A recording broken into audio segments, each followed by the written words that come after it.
Sumainyo ang Panginoon. At sumaiyo rin. Ang mabuting balita ng Panginoon ayon kay San Juan. Papuri sa iyo, Panginoon.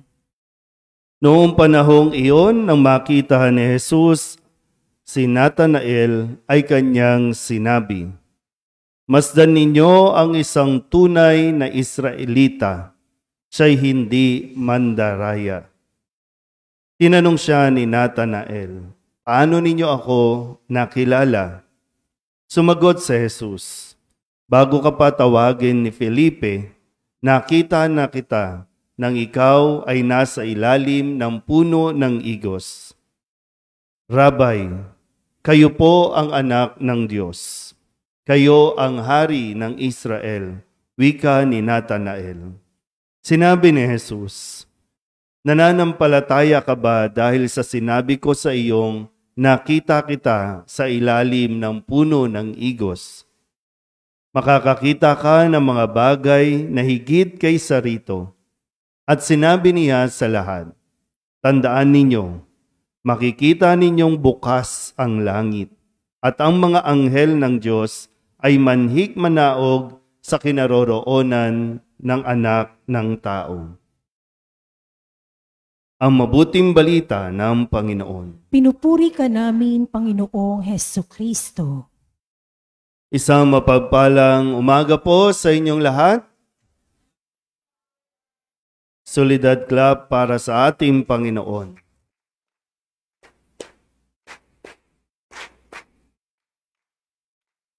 Ngayon po ay kapistahan nina Arkanghel San Miguel, San Gabriel at San Rafael. Mga Arkanghel na atin pong pinararangalan at atin pong pinasasalamatan ng Panginoon sa mga anghel na Kanya pong ipinapadala sa atin para tayo tulungan. No? Ang mga anghel ay may mga ginampanan at patuloy na ginagampanan para sila po ay makapaglingkod sa Panginoon. Si Arkanghel San Miguel, sa atin pong kwentong naririnig, siya ang nakipaglaban kay Satanas.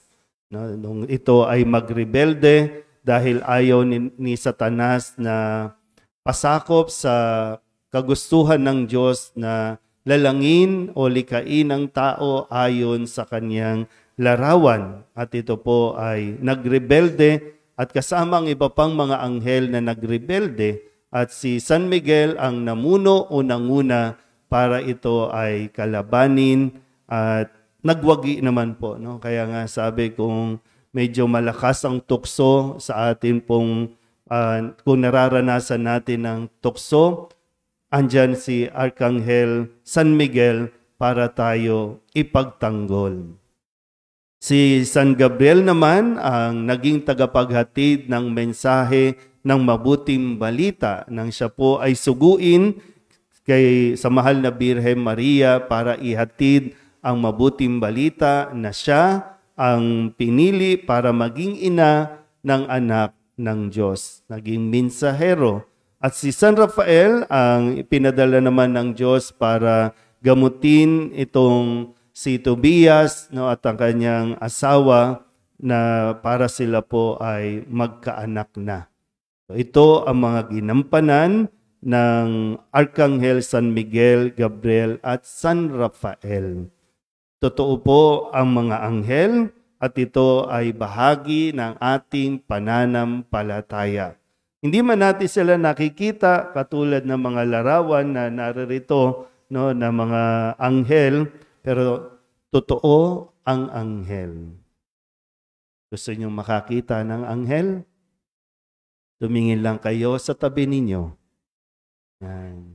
Yan ang anghel, no?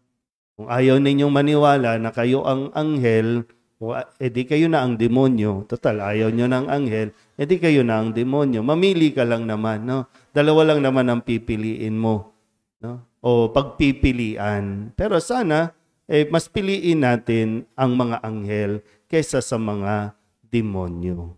Hindi pwedeng dual citizenship. Ha? Dapat isa lang. So kung gusto mo kay Satanas, di doon ka kay Satanas. Kung gusto mo naman sa Diyos, di dito ka sa mga anghel. Sabihin nyo nga sa katabi ninyo, magpakatotoo ka. Kasi ngayon nahihirapan tayo kasi minsan gusto nating i-please ang mga tao, no? Kaya minsan hindi lumalabas yung tunay na tayo, hindi pa natin na ipapakita yung tunay na tayo, yung ikaw, no? Base sa ng mga naging karanasan natin, kaya tayo nagiging ganito. Pero yun nga, sa kagustuhan natin na matuwa ang tao sa atin, no, kagiliwan tayo, kaya pinipilit nating baguhin, palitan kung sino tayo, hindi lang basta ugali, pati itsura, ilong, mata, no, tenga, kulay, lahat pinapalitan natin para lang maging kaaya-aya tayo sa paningin ng mga tao. Yung kagandahan panlabas. At sa kwento natin sa Ebanghelyo, ipinakikilala ni Jesus si Natanael. Sabi dito, no, siya'y hindi magdaraya. No duplicity sa taong ito. Nung sinabi niyang siya ay, kumbaga, nagdududa, no, mayroon bang mabuting manggagaling sa Nazareth? At nakita siya ni Jesus. Siguro, no, nang sabihin dito na nakita na kita, ibig sabihin, kilala na kita, Natanael, kilala kita. Hindi mo kinakailangan magpanggap. Kilala na kita. At siya yung ipinakilala, no, dito sa mga alagad, no, kay Felipe, na sinabi nga, bago ka patawagin, kilala na kita, nakita na kita. At dahil doon, mayroon akong gustong ipagawa sa iyo. Mayroon kang bahaging gagawin para sa pagpapahayag ng mabuting balita. Sabihin niyo nga ulit sa katabi ninyo, huwag kang mapagkunwari. Kung hindi ka mabait, okay lang yan. Hindi mo kinakailangan maging mabait. Di naman masamang hindi maging mabait. No? Iba yung usapan na dahil masama ka, pumapatay ka, magnanakaw ka, iba po yun. No? Kung tahimik ka, edi tahimik ka. Kung mayabang ka, edi mayabang ka. Kung may pagyayabang ka, edi magyabang ka. Kailangan muna natin dun sa basic, no, na ipakilala mo muna. Ipakita mo yung totoong ikaw. Kasi kung sino yung totoong tatanggap sa iyo, dahil sa ikaw yan, yun ang mga totoo. Pero kung tinatanggap ka dahil iba yung pinapakita mo, niloloko mo ang sarili mo.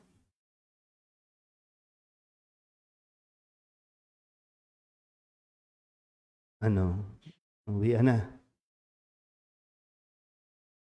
Kung malungkot ka, malungkot ka. Kung masaya ka, masaya ka. Kung may iniisip ka, hindi mag-isip. Huwag lang masyado matagal kasi mababaliw ka dyan. No? Kailangan mo din tinutulungan yung sarili mo. Pinoproseso mo din. Hindi pwedeng yung, no, minsan kasi agaw trip kayo, no? Nagkakasiyahan, ikaw naman palungkot-lungkot. Pag malungkot na lahat, ikaw naman saya, adik ka. Diba? Maguloy. Diba? Kasi iba, may mga emotions tayo at kailangan nyo na ilalabas. No? At yan din ay isang katotohanan po, no, na sana maintindihan nyo din po. No? Nang ordinahan ako bilang pari, hindi naman po inalis yung mga kahinaan ko o yung kami mga pari. No? Hindi ibig sabihin nilagyan na kami, pinatungan kami ng kamay, okay na, bigla kaming bumait. Hindi. May mga paring masungit, may paring mayabang, may paring mapagmataas, may paring ang hirap kausap, may paring, andun pa rin. Kasi nandun nga yung proseso. No, na kailangan din kami mismo makita namin yung kailangan naming ayusin. Kaya hindi dapat itigil, no, ang pagdarasal para sa mga pari. Kasi kami din ay tinawag katulad ng mga anghel, pero wala kami mga pakpak, no? Pero katulad ng mga anghel, kami ay tinawag at kung hindi man kayo naniniwala, pero sa tingin ko naniniwala si Jesus na mayroon kaming pwedeng maibigay. dahil siya ang unang nagbigay sa aming mga pari na dapat naming maibigay sa tao. Pero yung hamon, no, yung hamon sa amin ay talagang maging totoo sa amin pong pagkapari. Magpakatotoo sa amin pong calling o sa aming bukasyon. Hindi pwedeng dual din ang aming citizenship. Hindi pwedeng pag ngayon pare, mamaya magwawalwal. No? Hindi pwedeng dalawang pagkatao, kundi iisa lang dahil tanggap kami at tinanggap kami. Tinanggap ako ng Diyos sa kabila ng aking mga kahinaan at itong mga kahinaan na ito ang nagiging biyaya naman para sa aking pong pagkapari. Kaya nawa po, no? Salamat sa inyo na mga nagiging anghel din naman, mga tumutulong, mga sumusuporta para magampanan at nawa hanggang sa dulo mapanindigan ko po itong pagtanggap ng tawag ng Diyos bilang pari o bilang lingkod ng Diyos. Maraming salamat po sa inyong lahat.